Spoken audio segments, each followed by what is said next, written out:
With their slow start, the New York Islanders have announced the benching of one critical player. We'll tell you who it is and how it'll affect the team going forward. All that and a lot more coming up on today's Locked On Islanders podcast.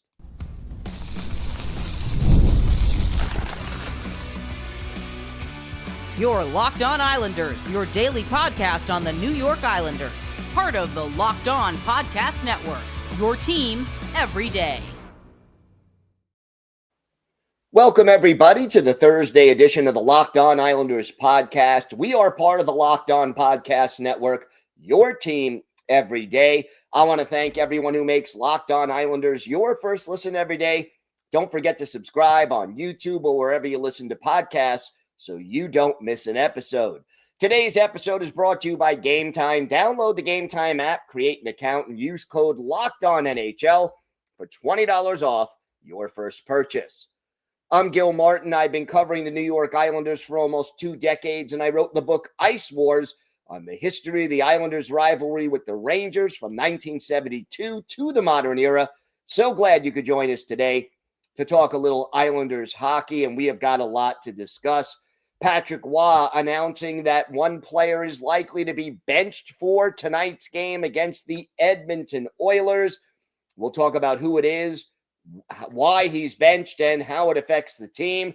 We'll also talk about some of the team's problems and why not to panic, answering one of your emails, and we'll preview tonight's game against the Edmonton Oilers as the Islanders continue to search for their first win. And of course, we'll have our Islanders birthday of the day.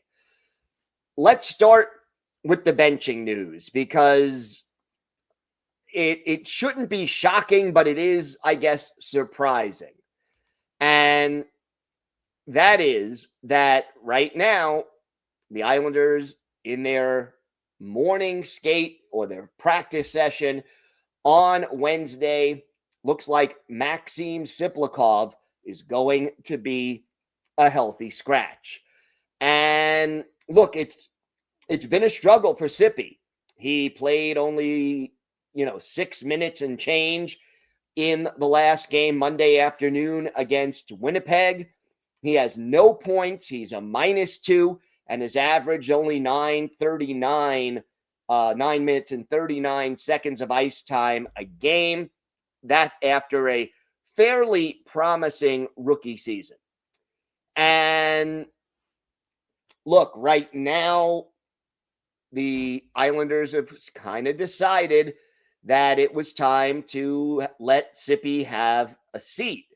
Patrick Roy addressing the media after practice, he said, sometimes you make a change to make a change.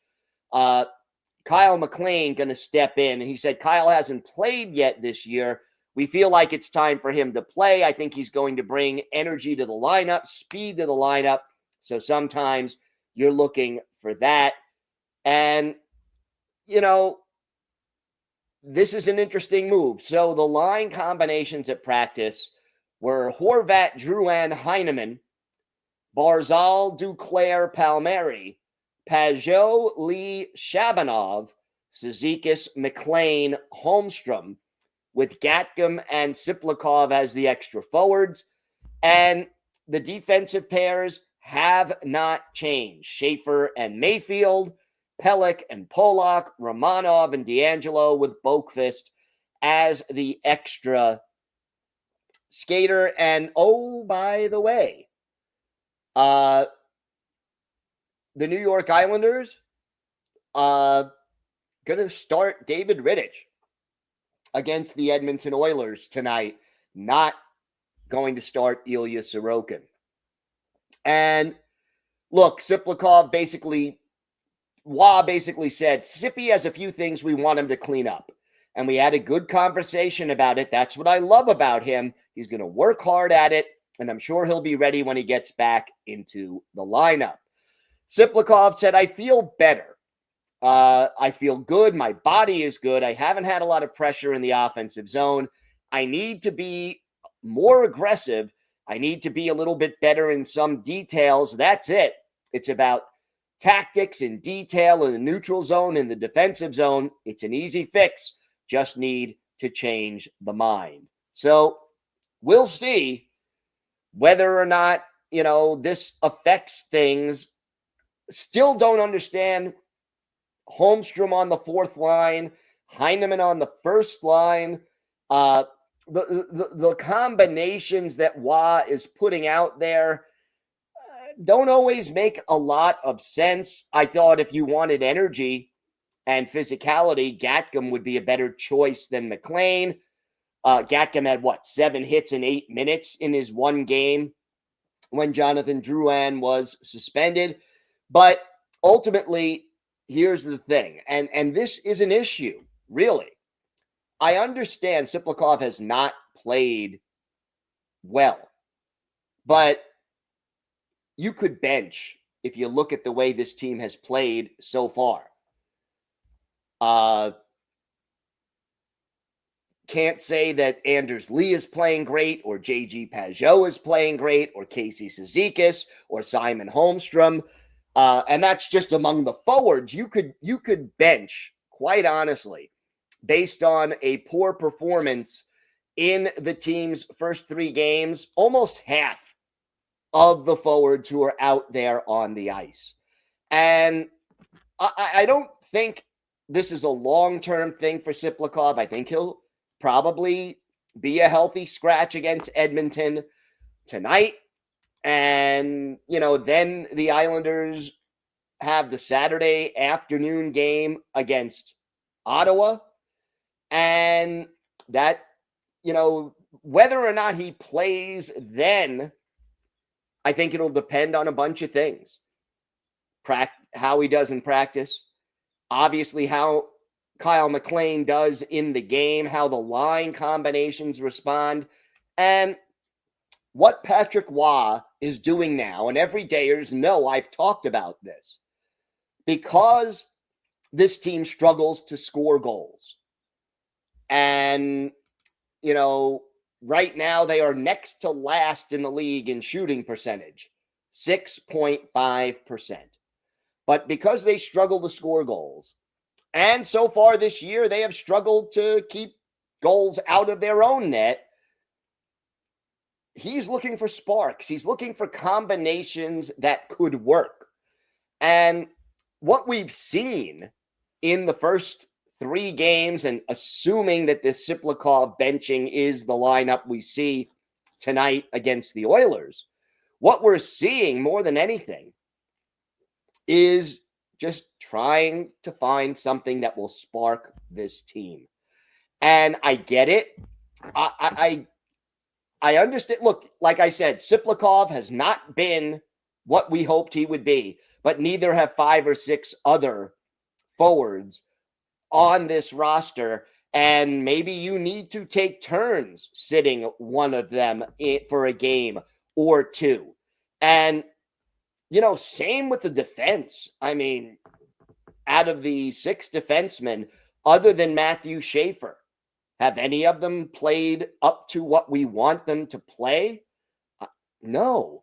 And, at what point does Adam Boqvist get a game where somebody is sat on the blue line and you put Boqvist in? So, look, so far, at least publicly, Tsyplakov is saying all the right things. And hopefully he takes this well, bounces back, and plays better. And look, he was a healthy scratch a couple of times last year. Once he was suspended for a game or 2 and sat out the next game after his suspension as a healthy scratch. And I think, again, that was Wah sending him a message. And just like we've said about Pierre Engvall, Tsyplakov, to be effective in this particular lineup on this particular team, needs to be able to play the way the coaching staff wants him to play. And if he doesn't do that, his value to the team in this system is reduced. I think, look, Tsyplakov is not a 20-year-old kid. Yes, this is his second NHL season, but he's in his mid-20s. He's not a 21-year-old kid who's inexperienced. Hopefully he handles this well, like he did a year ago, gets a game or 2 games off, whatever the case is going to be, and then comes back into the lineup and does provide the Islanders with smarter play in the neutral zone, back checks when he needs to back check, plays physically in all 3 zones when he's asked to do that, goes to the net, does the things that Patrick Roy expects of him to be effective. And like I said, if it means you got to bench a different guy every game or 2 to try to wake this team up, go for it. One thing this team lacked under Lou Lamoriello and some of the other coaches was accountability. And I think we're heading in the right direction. I mean, this benching is an attempt at accountability. I have mentioned, I think this team is a little bit deeper than it has been. It still lacks top talent, but there are more NHL caliber players on this roster right now than there were a year ago. But ultimately, Max Tsyplakov has to respond in the right way. And this team, which has struggled through the first 3 games, not an easy path with Edmonton, Ottawa, and then San Jose. You don't want to start this season 0-5 heading into that Sharks game next week. So hopefully Tsyplakov responds. The rest of the forwards have to take this as, oh my gosh, I also haven't been playing as well as I could. I could be next. I better do something before I get benched. That's the response you need from these players. Let's see if they get that response from Sippy and from other forwards. We have got a lot more to get to on today's show. We're going to talk about, reasons why we shouldn't panic and an issue that comes from the mailbag. We'll also preview tonight's game against the Oilers.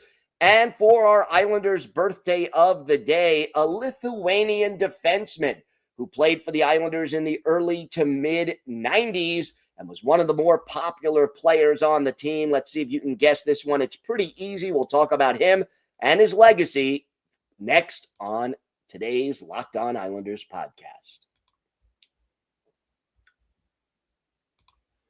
Today's episode is brought to you by FanDuel. The NFL season is here, and FanDuel has an offer that you don't want to miss. Right now, new customers can bet just $5, and you'll get $300 in bonus bets if that first $5 bet wins. That's right. Pick a bet, put down $5, and if it hits, you'll unlock $300 in bonus bets to use across the app. I love how FanDuel gives me so many ways to play. I've built parlays to increase my odds. I've tried player props, and I've even followed the live lines during games. It makes watching football even more exciting when you've got a little something riding on the action. Whether you're a casual fan or love diving into the stats, FanDuel makes the game day experience so much better. So what are you waiting for? Visit FanDuel.com to download the FanDuel app today and get started. Place that first $5 bet, and if you win, you'll get $300 in bonus bets to use across the app. So go to FanDuel.com and check it out today.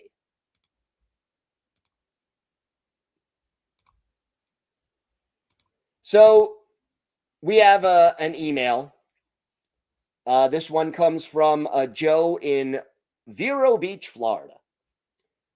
Hi, Gil. I'm really enjoying the show, especially your recent comments about the desire of Mathew and Patrick Roy to play an up-tempo style. I don't think the Isles can play a fast-paced style because they don't have very many skilled players suited for it, especially the older players. My concern is that if the current issues continue, it will negatively affect the tradable assets. I would hate to see them get to the trade deadline and have their best trade chips values seriously reduced by poor stats or even worse, injuries. I wouldn't mind seeing a trade soon to bring in more prospects or draft capital and give some of the current prospects such as Cal Ritchie, an opportunity? I'm interested in hearing your thoughts. Thanks. Let's go Islanders. Joe in Vero Beach, Florida. Joe, first of all, thank you for the email, the question, and the kind words about the show. I'm with you. I think that, and I've said it, every Dayers have heard, I want to see 4 to 6 veterans traded off this roster by the trade deadline, unless the Islanders really turn things around and are extremely competitive in the playoff hunt. And even then, I want to see 3 or 4 of the veterans. Look, guys on expiring contracts, guys who don't fit the system that Patrick Waugh and Matthew Darche want to play. And so to me, the long term is more important than winning and losing in the short run. Matthew Darche indicated he wants a team that will be a perennial contender year in and year out. Guess what? With the exception of a handful of players on the current roster, let's say 5 players, give or take 1 or 2, this team ain't it, okay? The core of this team that Lou Lamoriello put together peaked in 2020 and 2021, and Lou made the mistake of doubling down with more or less the same core year after year, trading away first-round picks, trading away younger players or not playing younger players, failing to develop them, and we end up stuck in the muddy middle. Matthew Darche has started to try to accelerate this retool, but the most important thing is trading away some of these guys to accelerate the retool, bringing in picks, prospects, and younger players. Now, as far as playing that up-tempo game, there are some players on this team that can play that way. And I mean, maybe 5 or 6 forwards, I think Palmieri can play that way. Obviously, Barzal can play that way. Matthew Schaefer among defensemen. Tony DeAngelo could play that style. Max Shabanov can play that style. But I'm getting pretty close to the end of the list, right? I mean, there's not a lot of guys. Maybe Simon Holmstrom could play that style for a little while, but again, overall, this team is built more to play the Barry Trotz slower style. And in fact, they're not even as built for that style either. And that's part of the reason that they're struggling. They're trying to play up tempo. They don't necessarily have the horses to play up tempo. They were in the past trying to play that we're tough to play against, we'll forecheck you, and yet they don't really have the horses to do that anymore either. They kind of had a better roster to do that back in 2020 and 2021. So this is sort of the transition period. And I have no problem with this team struggling through this season on the ice if I see the retool being accelerated. And I think, Joe, you nailed it. The most important thing is trade value. Now, look, injuries could happen at any time. You can't avoid that entirely. But I would also like to see, sooner rather than later, a trade made to get Cal Ritchie into the lineup, possibly to get Isaiah George into the lineup well before the trade deadline. And I'll sort of reiterate something that I've said a couple of weeks ago. When it comes to the guys who you want to trade or who you're willing to trade, if I'm Matthew Darche, I put a value on those guys.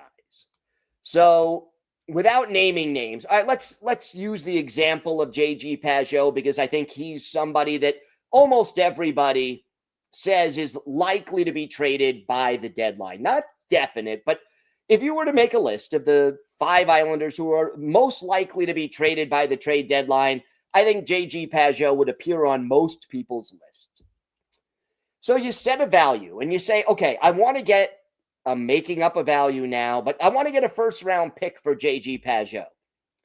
If somebody offers me that first-round pick tomorrow, I'm willing to make that move if I honestly believe that Cal Ritchie is ready to step in and be the 3C. Or, however you want to arrange it. If you think Cal Ritchie is ready to play in the NHL, make the move if you get the value that you set for this player. And look, there are a lot of guys who don't fit the Patrick Waugh / Mathew Darche style of play. I would, if I were Patrick Waugh, modify that style a little bit to fit the talent they have now and continue to trade the guys who don't fit out, bring in picks, prospects, and NHL-ready younger players, and accelerate the retool. So, Joe, you and I are very much on the same page. I thank you for the email, and we'll see how this all plays out. It is too early right now after 3 games to panic. I'm not going to sit here and say this season is completely lost. But what I am saying is the primary thing is developing a Matthew Schaefer, developing a Cal Ritchie, developing, even though they're not in the system right now, a Cole Iserman, they're in college, or a Danny Nelson, and getting your prospects, your picks, your younger players. Get Max Tsyplakov to play well, Shabanov to play well, Holmstrom to play better. He's been struggling.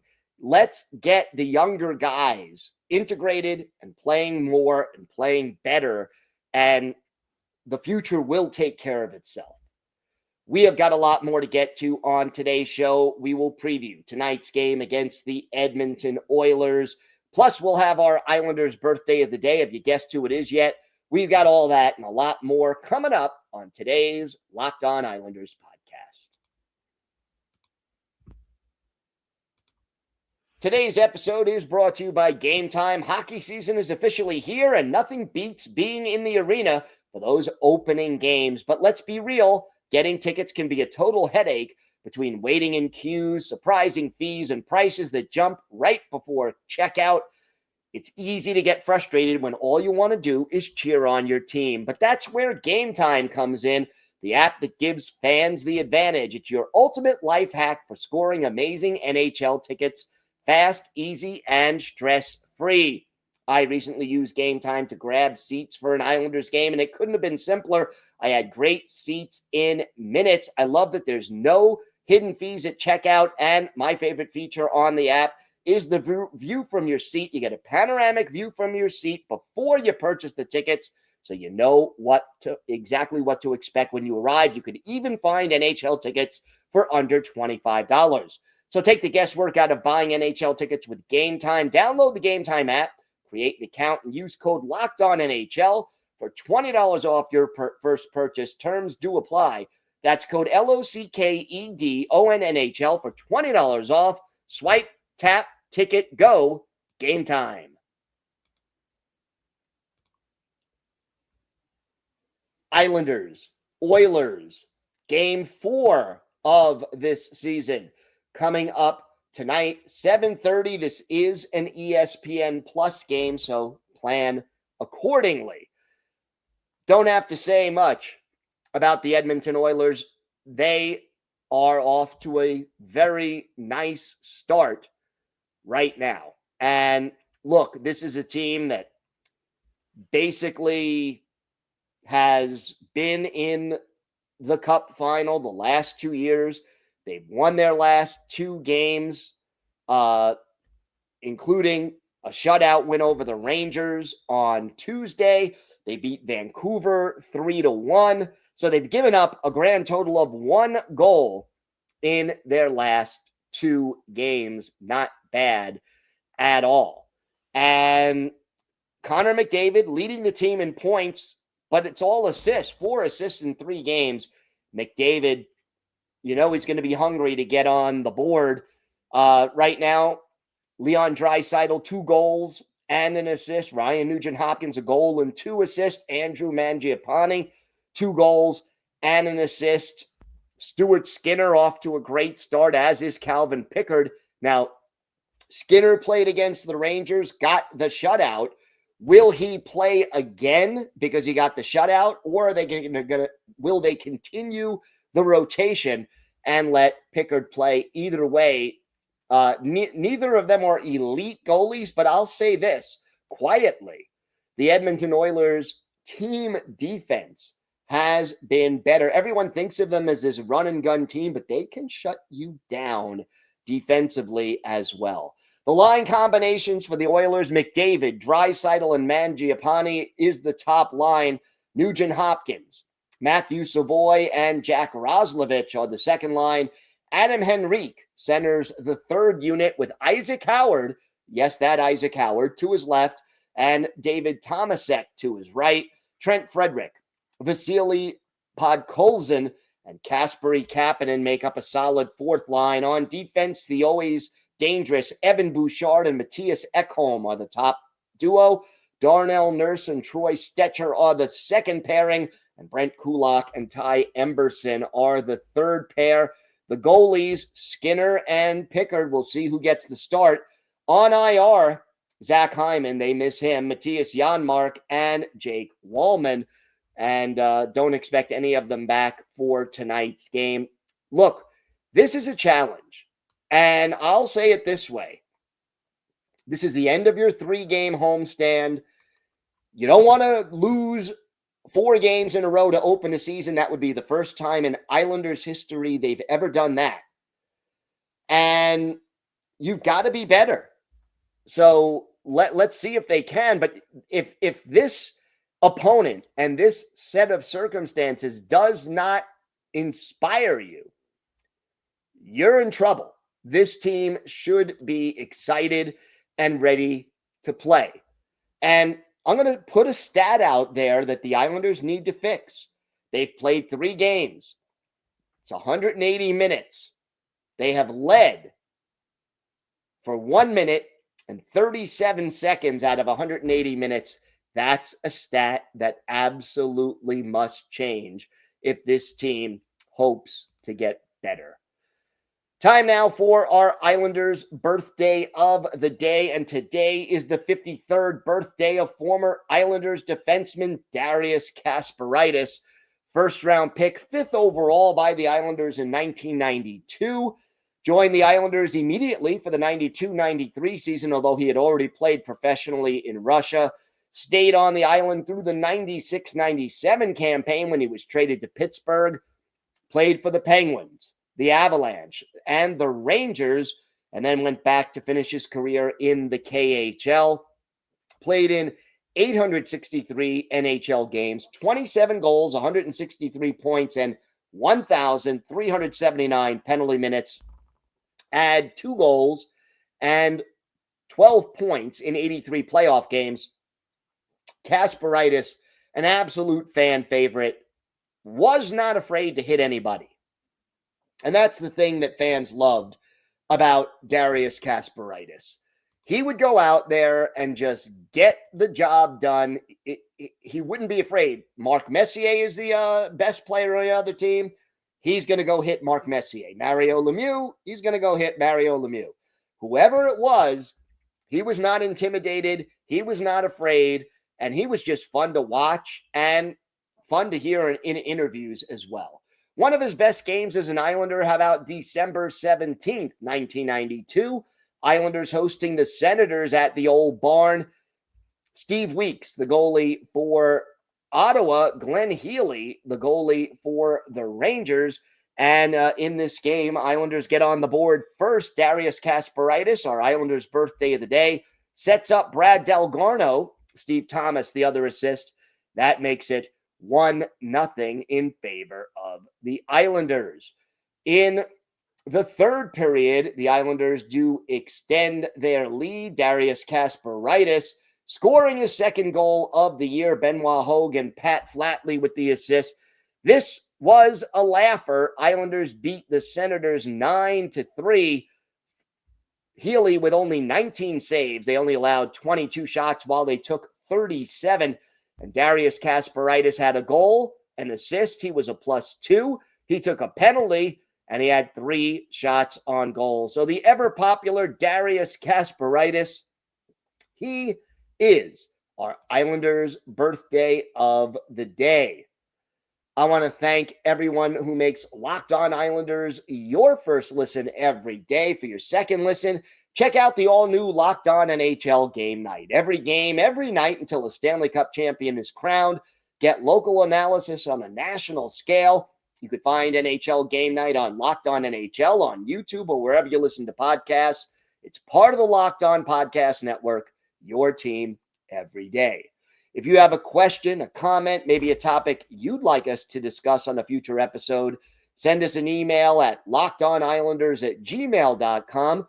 And if you leave your first name and where you're from, we're happy to mention you on the show when we discuss whatever's on your mind.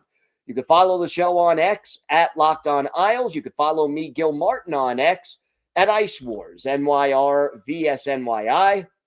We'll keep you up to date on all things Islanders all year long, and I am live tweeting during nearly every Islanders home and road game. So join me for a little instant analysis. And it's always great to talk Islanders hockey with you, game time or anytime. Everydayers, we are back tomorrow. We'll have our key takeaways from the game against Edmonton. We'll preview Saturday's game against the Ottawa Senators, another matinee, 3 p.m. We'll also have the latest Islanders news, notes, and happenings, so make sure you join us for that. Until then, have a great day, everybody. Stay safe, and of course, let's go Islanders.